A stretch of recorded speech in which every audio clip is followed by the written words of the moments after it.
Hello, everyone.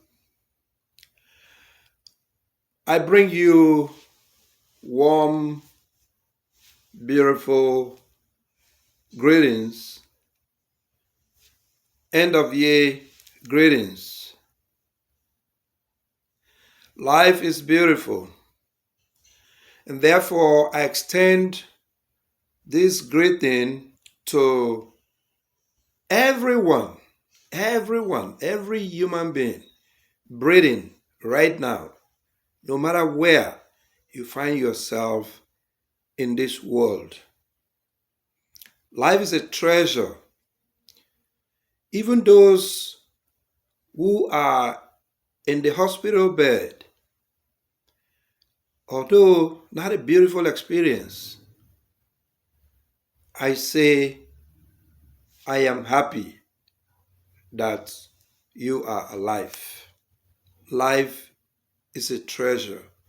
Life is beautiful. Despite all we've been through in this year, this beautiful year, 2023, despite the challenges, despite the difficulties, despite the cries, despite the worries, despite the hardship, one thing is sure. We are alive to this point. It is a beautiful experience. Therefore, the need to be appreciative for life. We are aware of all the issues, the wars, the natural catastrophes caused by, call it flooding and all of that. And even some man-made catastrophes, arising from climate change, global warming, all of that. We are aware of all of that. We are aware of the war in Ukraine. We are aware of the war in between Hamas and Israel. We are aware of that war, and we are aware of the fact that it is not a typical war between Hamas and Israel, but a war between Israel and Palestine, as the facts holds. Therefore, we are of course aware of the war in Sudan and in different parts of the world, in different parts of Africa. We are aware of all that. And we are also aware of some of the successes that have been achieved throughout this year. Therefore, my unreserved appreciation. I am aware of the experiences in some African countries, especially the fact that some African countries have been able to stand and say enough. They've been able to assert their right to self-determination, their right to their sovereignty, which of course doesn't mean they would not be able to interrelate. Okay? And so it is a beautiful thing that we are alive. Therefore, I am very much appreciative for life. As the year draws to a close, it is my hope that there will be peace.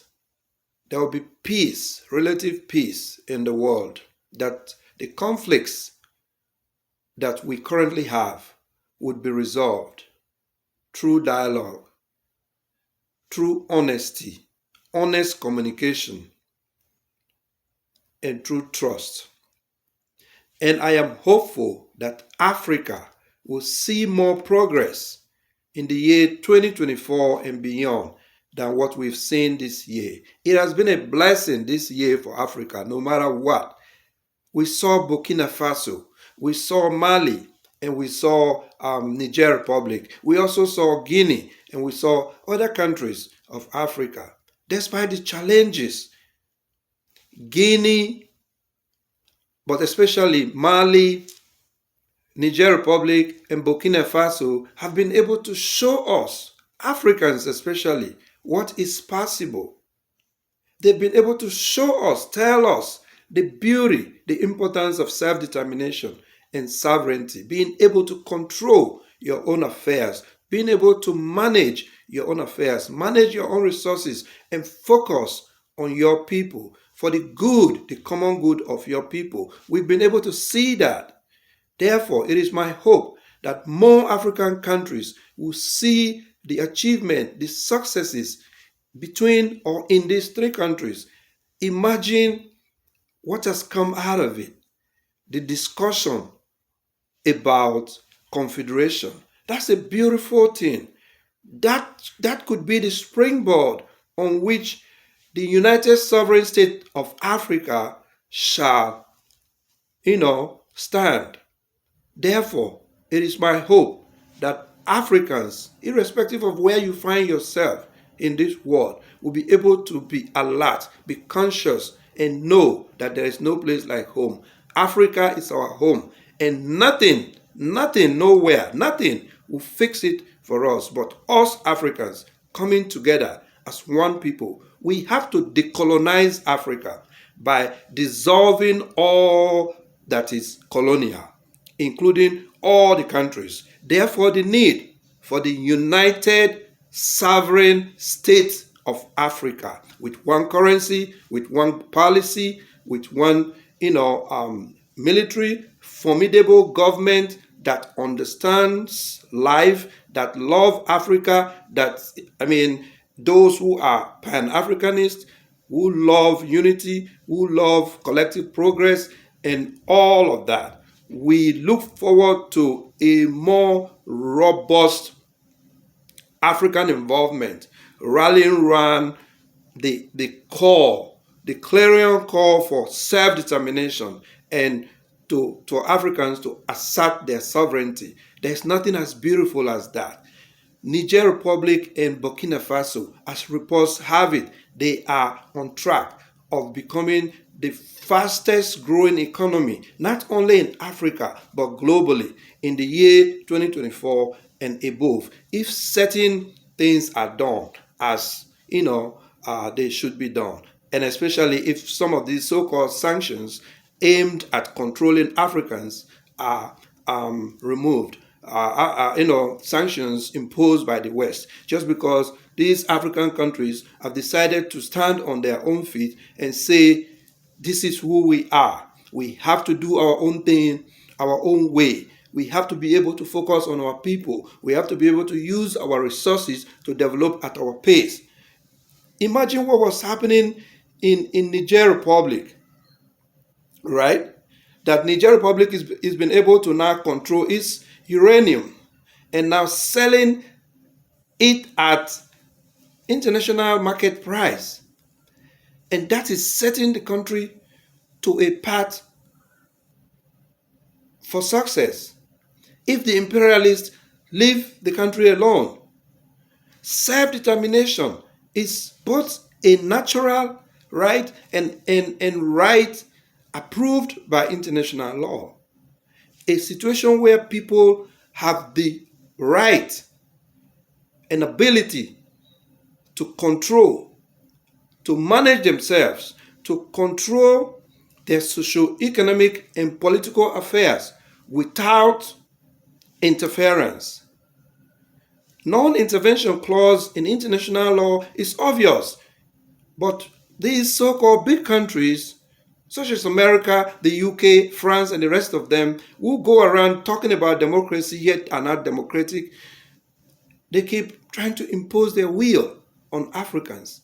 Any African country that wants to do what's right for their people, that want to stand on their own, devoid of foreign interference or influence, imperialistic tendencies, they will be targeted for either assassination, like the head of government, or call it presidents and head of state, as the case may be. The West will do whatever they can to disrupt things in such places. That is wrong, and it must stop. And I am glad that African countries, the people of Africa, are rising up.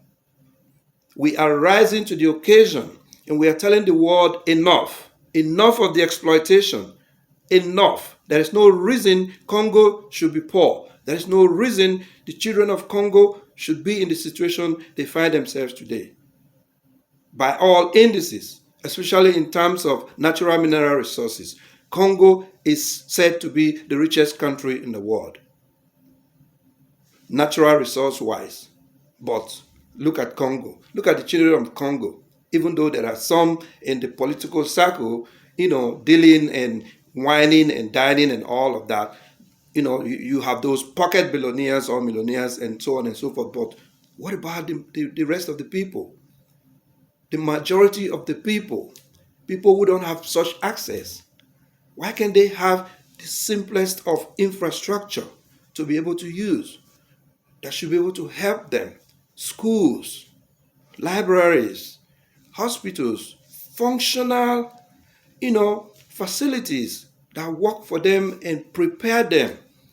If people live in an environment that is conducive and opportunity is there is a tendency, high propensity, that people will be able to develop, grow, and be able to take control, take charge of their own life.